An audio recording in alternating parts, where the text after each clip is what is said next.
Queridos hermanos y hermanas, imaginen un camino angosto, sinuoso, que serpentea a través de montañas escarpadas. Un lugar donde cada paso podría ser una trampa, donde cada rincón oscuro esconde un peligro latente. Hace más de 2000 años, los peregrinos judíos caminaban por senderos como esos rumbo a Jerusalén, entonando con fervor el Salmo 121. Alzaré mis ojos a los montes, ¿de dónde vendrá mi socorro? No cantaban porque el camino fuera fácil, sino porque sabían que el guardián que los protegía jamás cerraba los ojos. Pero hoy, nuestro camino, el camino de la fe, ¿es realmente tan diferente? Ya no enfrentamos ladrones agazapados tras las rocas, sino tormentas de duda, flechas afiladas de escepticismo y susurros venenosos del mundo que nos dicen, ¿es real tu Dios? ¿Es confiable tu Biblia? He vivido 40 años con la pluma en la mano, y si hay algo que he aprendido es esto. La vida es un libro, y cada capítulo pone a prueba nuestra fe. Hay días en que te sientes como David, de pie en medio del campamento enemigo, sosteniendo la lanza del que desea matarte, pero con el corazón susurrándote, no, confía en el que es mayor. Hay noches en que te acuestas en la oscuridad sin saber dónde estás, y murmuras, Señor, sigues cuidándome, ¿verdad? Y luego hay momentos en que te encuentras frente a una multitud, en la escuela, en el trabajo, o incluso en tu propia familia, acorralado por la pregunta, ¿en qué crees? ¿En qué te apoyas? Es en esos instantes cuando la fe deja de ser una emoción vaga y se convierte en un fuego que necesita ser avivado, en una espada que debe ser forjada. Hoy los invito a emprender este viaje conmigo, no para hallar respuestas fáciles, sino para descubrir una fe profunda, poderosa, capaz de resistir los vendavales. Juntos miraremos la palabra de Dios en el Salmo 121, la historia de David en el corazón del campamento enemigo, y los desafíos que nosotros mismos enfrentamos cada día. ¿Será verdad que el Señor nunca duerme? ¿Tendrá nuestra fe la fuerza para enfrentar a un mundo que ruge en contra? Quédense conmigo, porque las respuestas no solo están adelante, sino que esperan para transformar la manera en que vivimos hoy. Cántico, dice cántico gradual, Shila Maalot se llama en hebreo, y era un cántico que se cantaba cuando se subía en peregrinación a la ciudad de Jerusalén y se comenzaba a caminar ese largo camino desde el norte del país hasta Jerusalén, y dice así, alzaré mis ojos a los montes, ¿de dónde vendrá mi socorro? Mi socorro viene del Señor, que hizo los cielos y la tierra. No dará tu pie al resbaladero, ni se dormirá el que te guarda. He aquí no se adormecerá, ni dormirá el que guarda a Israel. El Señor es tu guardador, el Señor es tu sombra a tu mano derecha. El sol no te fatigará de día, ni la luna de noche. El Señor te guardará de todo mal. Él guardará tu salida. El Señor guardará tu salida, Él guardará tu alma. El Señor guardará tu salida y tu entrada desde ahora y para siempre. ¿Cuántos dicen amén? Si una de las cosas que el diablo, que la vida, que las circunstancias intentan por todos los medios siempre arrebatar del corazón de los cristianos, de sus hijos, es la confianza en Dios. A veces nos hace ver las cosas más difíciles y más negras de lo que ya están. Y a veces con nuestras palabras como que amplificamos el problema y no nos damos cuenta de que nuestro Dios es muchísimo, muchísimo más grande y más poderoso que cualquier problema, cualquier nubarrón o cualquier circunstancia adversa de la vida. Amén, hermanos. Decía el salmista, yo levanto mis ojos y claro, veo estas montañas tan enormes donde se refugiaban y se ocultaban los asalteadores, los ladrones, sabiendo que los peregrinos iban caminando con su dinero, con sus ofrendas para llevar a Jerusalén, y claro, te entraba el temor, ¿no? Es decir, yo voy con mi familia, voy con mis hijos, caminando, y sabe Dios, esta gente, si nos cortan el cuello, nos roban las pertenencias, pero el salmista decía, yo alzo los ojos y digo, Señor, ¿de dónde vendrá mi ayuda? Y dice, mi ayuda, ¿de quién va a venir?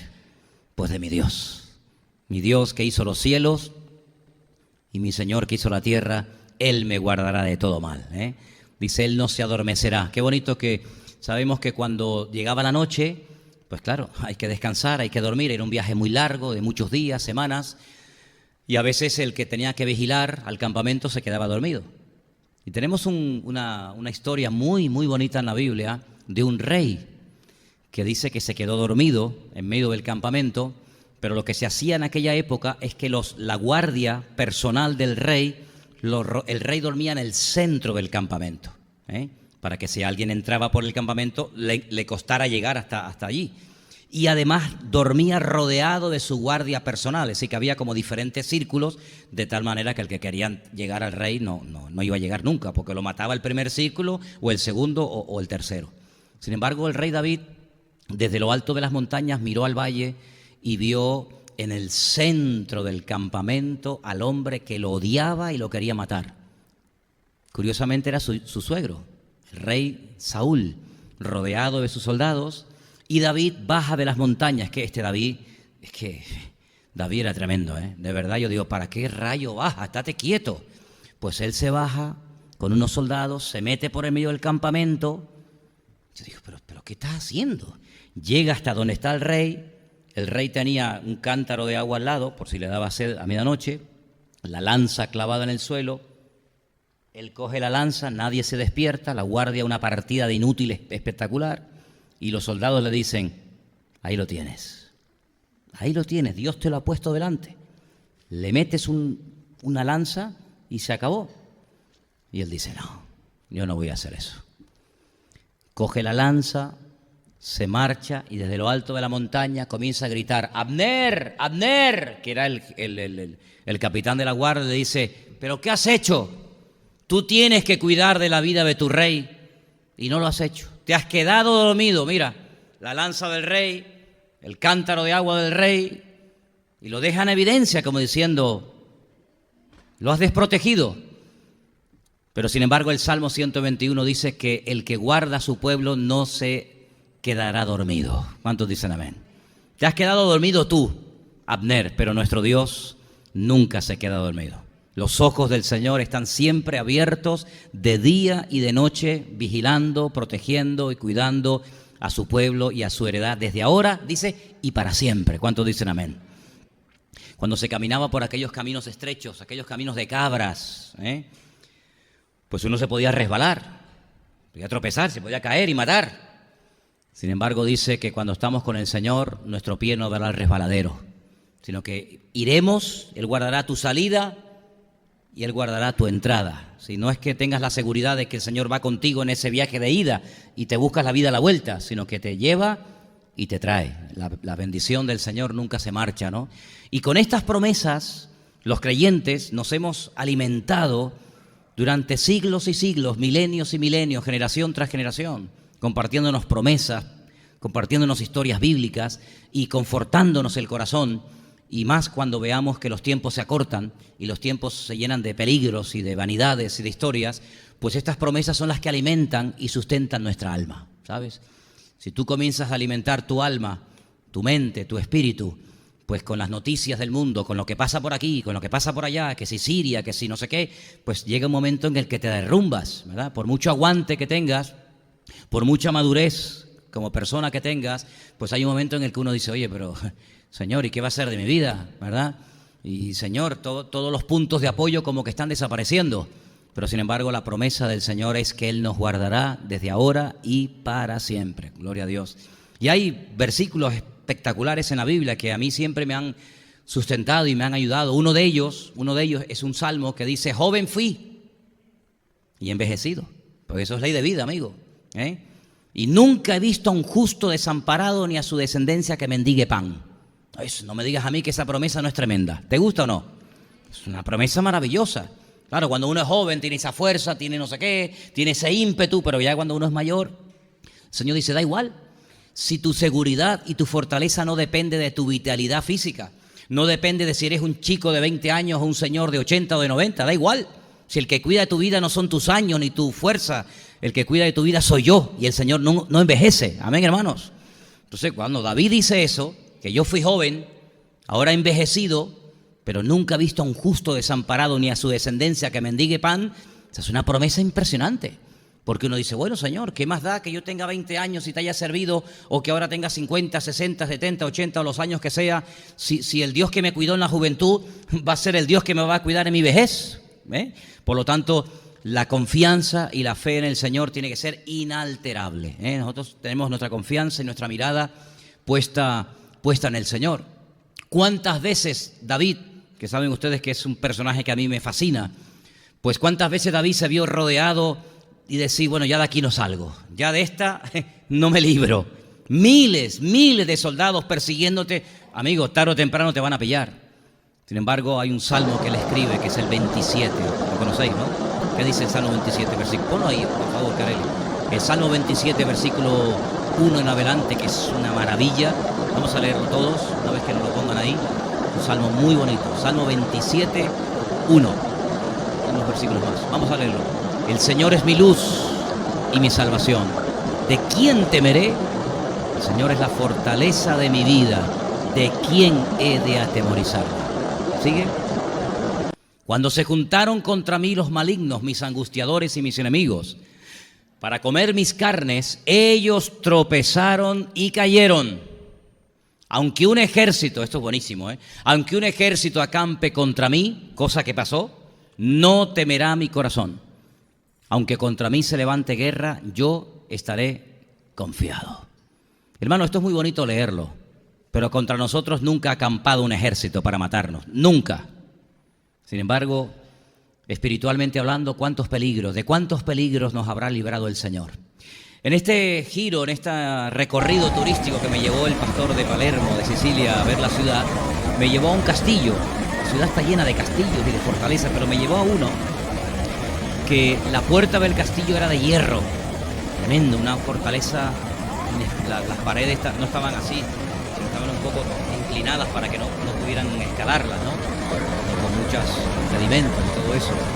Y resulta de que esa puerta de hierro, tropas españolas, cuando Sicilia pertenecía a España, pues resulta de que le metió un bombazo, un golazo de ese, un cañón, y le perforó la puerta. Está la puerta muy bonita, preciosa, pero tiene un agujero así, y la perforó la puerta de hierro. Un golazo de esto le pega en la cabeza, te manda la cabeza a Groenlandia, te la manda, ¿no? Imagínate tú. Y allí quedó, como recuerdo. Y la gente se metía en los castillos, se metía en las fortalezas, ponía fosos de agua alrededor para que no entraran.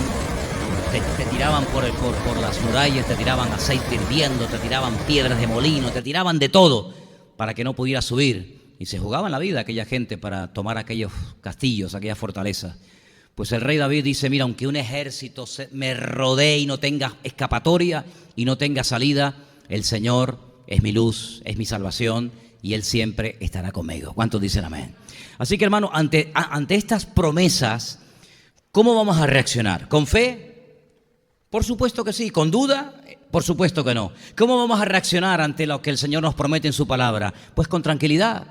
Hay un versículo que yo digo todas las noches antes de dormir. Bueno, antiguamente se decía 4 esquinitas tiene mi cama. ¿Se acuerdan aquello?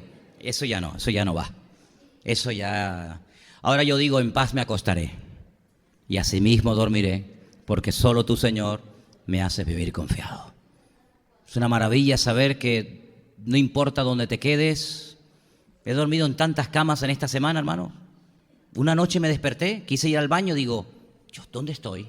No sabía. Digo, ¿estaré en Nápoles? Vale, claro, vamos a ver, son esos segundos, ya después enseguida. Pero cuando te levantas por la noche, dices, Señor, la puerta estaba aquí, que ya a mí me daba miedo, porque digo, si salgo y me meto en la habitación del matrimonio, ay, perdón, que me equivoqué, que casi estaba tentado a dormir con la luz de la habitación encendida, porque digo, como no sé la casa, claro, me llevan a las 3 de la mañana, me levanto a las 6 para coger otro avión, digo, como tenga ganas de ir al baño, capaz que me meto en la cama y me acuesto con el marido, vete tú a saber. Pues yo digo, Señor, no sé ni dónde estoy, ni sé por dónde tengo que salir, pero en paz me acostaré y asimismo dormiré, porque solo tú, Señor, me haces vivir confiado. Y qué maravilloso, ¿no? Que no solamente durante el día, sino también durante la noche, porque la noche encierra muchos peligros. Mira, el sueño es lo más parecido a la muerte.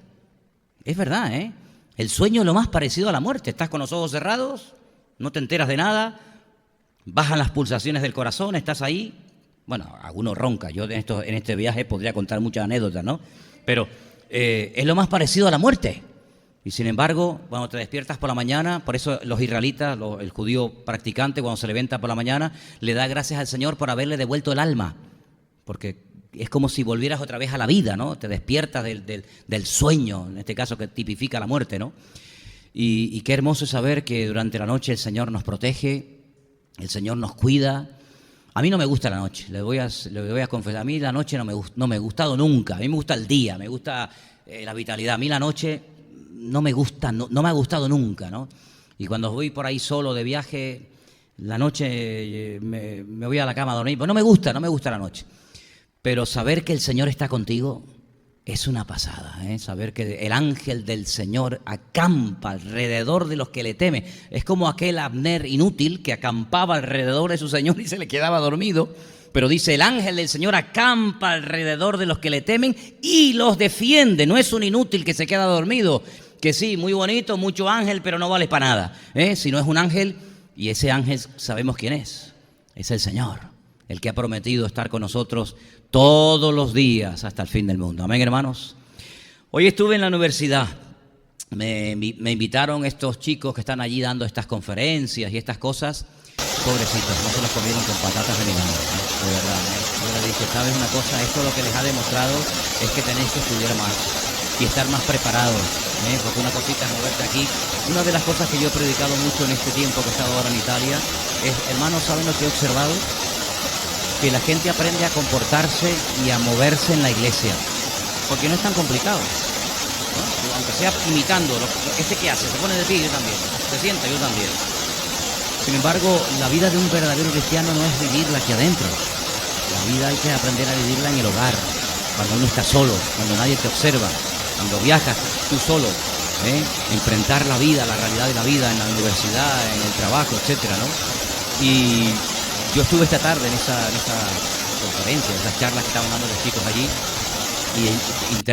y intervine en varias ocasiones, porque el mundo no tiene piedad contra los cristianos, ¿sabes? El mundo no tiene esa delicadeza, ay, no voy a preguntar esto porque se puede sentir ofendido. Van a por todas, van a cortarte la cabeza, amigo. Levanta uno allí y dice, es que la Biblia está mal, está llena de contradicciones y no sé qué.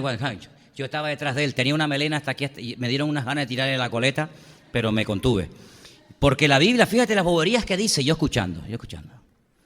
Llamar pájaro a un murciélago, cuando un murciélago no es un pájaro. Y le digo, mira, escucha, estaba 2 filas más para allá. Digo, estás mintiendo, ¿eh? Estás diciendo mentira. Se quedó todo el auditorio, ¿eh? Digo, eso es mentira, la Biblia no dice eso. ¿Cómo que no? Digo, no. Pues yo lo he leído, digo, mira, te voy a decir dónde tú lo leíste, si es que lo has leído. Eso está en Levítico 21. Es la lista de los animales puros y de los animales impuros. Y la palabra pájaro no sale. Ah, pues yo la he leído, digo, búscala. Claro, tienes que tener seguridad en lo que estás diciendo para no ser ridículo, ¿sabes? Entonces aparece, dice, aves que no se pueden comer, y pone el murciélago. Dice, pero el murciélago no es un ave, es un mamífero. Digo, ¿y el pingüino qué es? ¿Qué es el pingüino? ¿Pingüino no es un ave? ¿Que no vuela? ¡Hala! Un ave que no vuela, ¿eh? ¿Tiene plumas? No. ¿Tiene escamas? No. Y nada. ¿Y el delfín qué es? Un mamífero. ¿Y dónde vive? Bajo el agua. Entonces, este es un mamífero que vuela. Se le acabó, le corté la coleta, ¿eh? Entonces, muchas veces la gente piensa que los cristianos somos idiotas, somos tontos, ¿no? Hablaban acerca de, bueno, de que, claro, la gente ignorante son los que creen en Dios. Y yo le dije, no, es todo lo contrario. Los ignorantes son los que no creen en Dios. Hay que ser bruto. Hay que ser torpe para no creer en el Creador. Llámalo Dios o llámalo como quiera. Los inteligentes son los que se dan cuenta de que detrás de lo que existe hay un Dios todopoderoso, ¿vale? Lo que pasa es que reconocer que hay un Dios creador, formador, diseñador, sustentador de la vida, amigo, es un golpe a tu ego. Es reconocer que ese ser supremo está por encima de ti. Porque uno presumía y decía, no, son las leyes de la naturaleza, las leyes de la física. Digo, sí, ¿y quién creó esas leyes? Las leyes no se crean solas. Y entonces salta otro para apoyarlo, que mejor se hubiera callado la boca, y le dice, sí, pero es que Yo no conocía esas leyes. Y le digo, pues el desconocimiento de la ley no te exime del cumplimiento de la misma. Es decir, el que tú no conozcas las leyes no significa de que no existan.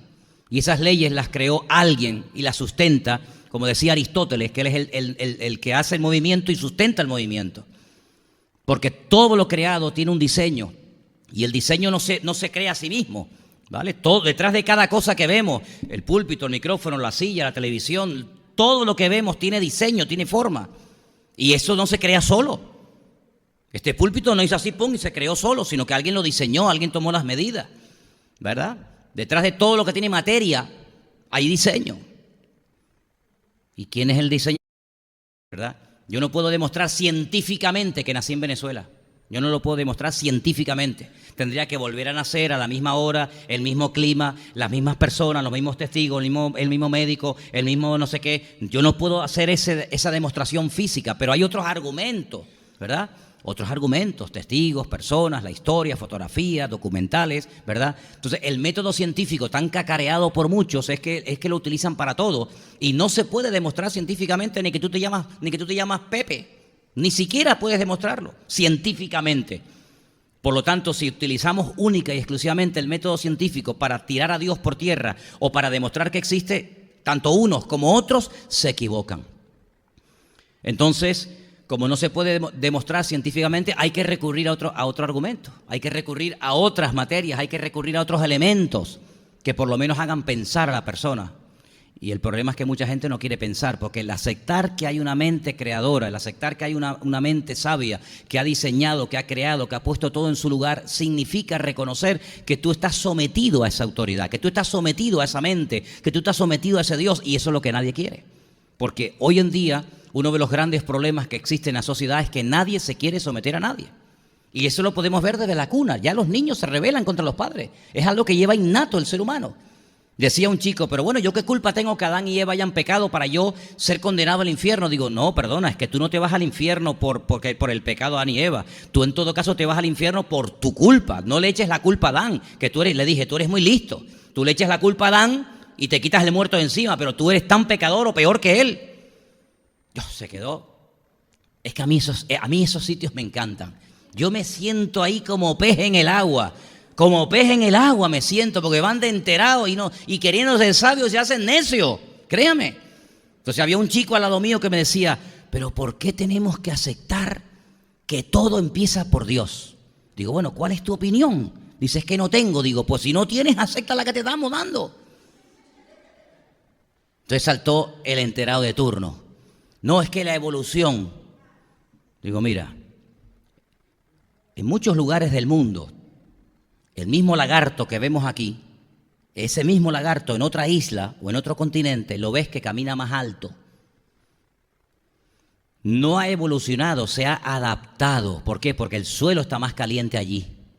Y entonces, lógicamente, el lagarto, que no es ningún tonto, en vez de poner la panza en el suelo, se levanta así para que no se queme. Pero es el mismo. Tú coges a un esquimal que vive a 50 grados bajo cero y te coges a uno que vive en Tacoronte, y es exactamente un ser humano igual, 2 piernas, un corazón, 2 riñones, igual. Lo que pasa es que aquel señor se ha adaptado a una circunstancia, incluso hasta la piel la tiene mucho más curtida, ¿verdad? Que tú, que no necesitas vivir con esas condiciones. ¿Por qué? Porque tu estilo de vida es completamente diferente. Pero que tú me digas a mí que una cosa es la adaptación y otra cosa es la evolución. Además, todo lo que evoluciona siempre tiende a peor. ¿Por qué no evolucionaron todos los monos? ¿Por qué solamente unos cuantos? ¿Por qué no juntamos a una mujer con un mono y a ver qué sale? Chita va a salir, ¿no? No sale nada. Entonces son argumentos que se repiten y se repiten y se repiten, ¿verdad? Y parece como que ya son así. Entonces lo que muchas veces no nos damos cuenta es que los cristianos tenemos, como dice la Biblia, la obligación bíblica. Esto es un mandato de la Biblia. Dice, estad siempre preparados. Eso lo dice la Biblia. Para presentar defensa, eso es apologética. ¿Y eso qué es? La defensa de la fe. Y gracias a los grandes apologistas de la historia, pudieron defender en concilios, pudieron defender a veces en foros abiertos donde estaban los reyes, donde estaba la nobleza de la época, pudieron defender argumentos acerca de la cosmovisión, acerca del argumento de la ciencia, del cristianismo, ¿verdad? ¿Y qué es lo que ocurre? Que hay cristianos que no están preparados. No leen, no se documentan, no se preparan. Entonces, cuando viene el listillo de turno, ¿verdad? Cuando viene el listillo de turno, pues automáticamente te quedas planchado. Por eso yo creo que una de las cosas que ustedes tienen que procurar, y sobre todo los jóvenes, que son los que más se mueven en esos ambientes universitarios, etcétera, es prepararse, leer libros de apologética, para que cuando llegues a un foro de este tipo, pues no te quedes en evidencia, ni te quedes mirando, como decía mi abuela, los celajes, mirando para acá, mirando para allá, que no sabes ni dónde estás, sino que puedes, sino esto es por esto, por esto, por esto. Se apelaba mucho al argumento de la fe. Se apelaba muchísimo a la fe. Digo, mira muchachos, déjenme que les diga algo. La fe es para movernos nosotros en casa. Delante de esta tropa no sirve de nada. Porque da la impresión que lo que no se entiende es cuestión de fe. Yo no puedo demostrar que Dios existe, pero para eso hay que tener fe. Yo no puedo demostrar que la Biblia es la palabra de Dios, entonces hay que tener fe que es la palabra. Yo no puedo demostrar, y todo es fe, fe, y le digo, el mundo no tiene fe. La fe es un don de Dios. Tú sabes que hace poco en Israel me dice un chico, a mí me encantaría, pero oye, de verdad sinceramente, un chico encantador, me dice, a mí me gustaría tener fe, pero no tengo fe. Digo, bueno, ¿has leído la Biblia? Sí, pero es que no me viene la fe. Y yo le decía al Señor, digo, Señor, y lo digo de verdad, hermanos, de todo corazón esta tarde a ustedes, dale gracias al Señor por la fe que tienes en tu vida. Porque es un milagro, el tener fe es un milagro, pero la fe no te exime del conocimiento. La fe no anula el conocimiento. Yo no sé cuántos de ustedes se acuerdan de la serie de mensajes que yo di en enero, pero yo dije que la fe nuestra del cristiano no es una fe irracional, no es una fe absurda, no es una fe mística, no es una fe de presión, es una fe basada en el conocimiento. La fe nuestra del creyente está basada en la verdadera fe, está basada en el conocimiento, pero si tú no tienes ese conocimiento, entonces tienes que recurrir a, bueno, yo no lo sé, pero es así. Eso vale para nosotros, hermano, pero para el mundo no vale. Y el mundo está necesitando de gente valiente, preparada, que presenten argumentos que por lo menos hagan pensar a los inconversos. Porque la Biblia no se ha escrito para convencer a nadie de nada. La Biblia no se escribió para convencer a la gente de que Dios existe, de que hay un cielo, la Biblia, ese no es el objetivo de la Biblia. Por lo tanto, si ese no es el objetivo de la Biblia, por más que el inconverso lea la Biblia, si no tiene ese elemento indispensable que es la fe, ni la va a entender. Por eso dice que los sabios de este mundo fueron muchas veces sorprendidos por lo insensato y por lo vil y por lo menospreciado, de tal manera que a veces un niño de la escuela dominical tiene más claro conceptos del mundo espiritual que todo un catedrático, con todo mi respeto, de la universidad, de Harvard, de Oxford o de donde sea. ¿Por qué? Porque el conocimiento humano no te hace llegar al conocimiento de Dios, porque no solamente es un conocimiento en base a hechos arqueológicos, científicos, etcétera, sino es un conocimiento experimental. Yo no solamente porque alguien dice, entonces hay que creer en Dios porque la Biblia lo dice. Le dije, no, porque hay millones de personas que nunca leyeron la Biblia, que nunca tuvieron acceso a la Biblia y creían en Dios más que los que tenían Biblia. Por lo tanto, nuestra fe no viene única y exclusivamente porque yo lo leo en la Biblia, porque a mí la fe no me viene por leer la Biblia. Lo que pasa es que la fe la alimento con la Biblia, que es diferente. Si usted lee la Biblia para tener fe, bueno, si le funciona, gloria a Dios. Entonces usted estará pensando, ya sé lo que estás pensando. Pero es que Romanos 10 dice que la fe viene por oír y por oír la palabra de Dios. Sí, pues mañana coge entonces el móvil que usted tiene, pone la Biblia hablada, la pone el play en Génesis y se pone a fregar toda la casa. Y se va con los auriculares en el coche. Y entonces cuando termina la noche, que ya habrá leído, pues fíjate tú, desde las 7 de la mañana hasta la noche, pues no sé, 10 o 12 libros de la Biblia, tendrás que tener una fe cuando llegues a acostarte a la cama impresionante, porque si la fe viene por oír y encima te la leen, cuando llega la noche tienes que tener una fe como un castillo de grande, porque es una mala traducción, permítame que les diga. La fe no viene por oír, la fe viene por obedecer la palabra de Dios, porque el verbo lishot es un verbo polivalente que se puede traducir, ¿verdad?, como oír o como obedecer. Usted puede oír, pero si no obedece, ¿de qué le sirvió? De nada. Entonces hay gente que oye la Biblia, vienen a los cultos, se han criado en el Evangelio, se han criado con padres pastores o padres cristianos y pasan de todo. Saben la Biblia de memoria. Saben la Biblia de memoria. Pero es que la fe no viene por oír. Lo que hace la Biblia es que alimenta la fe. La fe es don de Dios. Si a usted Dios no le da fe, usted se puede leer la Biblia entera y usted termina y decir, a mí esto ni fu ni fa. Y por eso les digo que es un milagro y yo le doy gracias al Señor por la fe que Él nos ha dado. Y por medio de esa fe, yo comienzo a descubrir a Dios. Yo comienzo a interesarme por las cosas de Dios. Y cuanto más invierto en mi Dios, lógicamente más Dios me va a bendecir. Entonces esto no es tocar un botón. Toco un botón, y si saben que hay unas puertas, a mí me encantan esas puertas. Me han llamado muchas veces la atención porque es que tengo algo de niño. Yo tengo algo de niño que aún no se me ha ido. Yo llego al aeropuerto y hace la puerta así y yo digo, qué maravilla, cómo se abre la puerta, qué poder tengo, muchacho. Llego a hacer la puerta. Entonces pasa y hace la puerta. Pero yo salgo otra vez. Y un día estaba un segurita así de grande, me dice así. Dice, ¿qué estás haciendo? Ya está bien, ¿no? Ya eres grandito, ¿no? Digo, perdone. Y me fui para adentro. Es que me encantan esas puertas que se abren y me encantan. Pero la fe no viene por eso. La fe no es, vengo a la iglesia 3 días, toco un botón, me leo 4 evangelios, 3 versículos, 8 capítulos y ya tengo fe.